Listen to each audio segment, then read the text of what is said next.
ఆంధ్రప్రదేశ్లో సినిమా హాళ్ల నిర్వహణను పటిష్టంగా చేపట్టి ప్రేక్షకులకు నాణ్యమైన సేవలు అందించాలని రాష్ట్ర ఉప ముఖ్యమంత్రి పవన్ కళ్యాణ్ అధికారులను ఆదేశించారు. పవన్తో సినిమాటోగ్రఫీ శాఖ మంత్రి కందుల దుర్గేష్ సమావేశమయ్యారు. సినిమా హాళ్ల బంద్ ప్రకటన, ఆ తర్వాత శాఖాపరంగా తీసుకున్న చర్యల గురించి పవన్కు దుర్గేష్ వివరించారు. ఈ సందర్భంగా ఉప ముఖ్యమంత్రి పలు కీలక సూచనలు చేశారు. కొత్త సినిమాల విడుదల సమయంలో టికెట్ ధరల పెంపు కోసం నిర్మాతలు వ్యక్తిగతంగా కాకుండా తెలుగు ఫిల్మ్ ఛాంబర్ ద్వారానే ప్రభుత్వాన్ని సంప్రదించేలా పటిష్టమైన విధానాన్ని అమలు చేయాలని పవన్ స్పష్టం చేశారు. త్వరలో విడుదల కానున్న తన చిత్రం హరిహర వీరమల్లుకు కూడా ఇదే నిబంధన వర్తిస్తుందని, నిర్మాత నేరుగా కాకుండా ఫిల్మ్ ఛాంబర్ ద్వారానే ధరల పెంపు ప్రతిపాదనలు పంపాలని తేల్చి చెప్పారు. టికెట్ ధరలు, సినిమా హాళ్ల నిర్వహణ వంటి ఏ విషయంలోనైనా ప్రభుత్వ శాఖలు తమ విధులను ఖచ్చితంగా నిర్వర్తించాలని సూచించారు.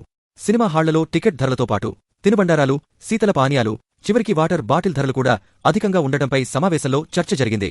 వీటి వాస్తవ ధరలు, విక్రయ ధరలు, నాణ్యతా ప్రమాణాలపై సంబంధిత శాఖల అధికారులు నిరంతర పర్యవేక్షణ జరిపి ధరల నియంత్రణకు చర్యలు తీసుకోవాలని పవన్ ఆదేశించారు.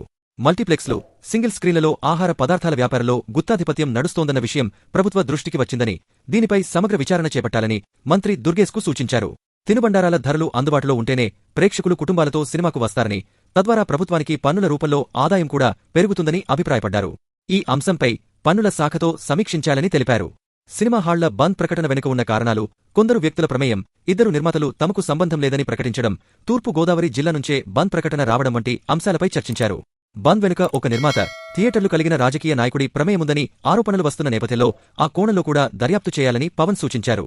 ఈ బంద్ ప్రకటన వెనుక ఎవరున్నా, వారు జనసేన పార్టీకి చెందినవారైనా సరే కఠిన చర్యలు తీసుకోవాలి. బెదిరింపులతో వ్యాపారాలు చేసే అనారోగ్యకర వాతావరణాన్ని సహించవద్దని స్పష్టం చేశారు.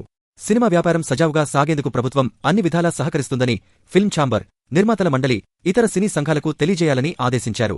అలాగే ప్రభుత్వం తీసుకురానున్న సమగ్ర సినిమా అభివృద్ధి పాలసీ కోసం సినీ పరిశ్రమలోని అన్ని వర్గాల నుంచి సూచనలు స్వీకరించాలని చెప్పారు.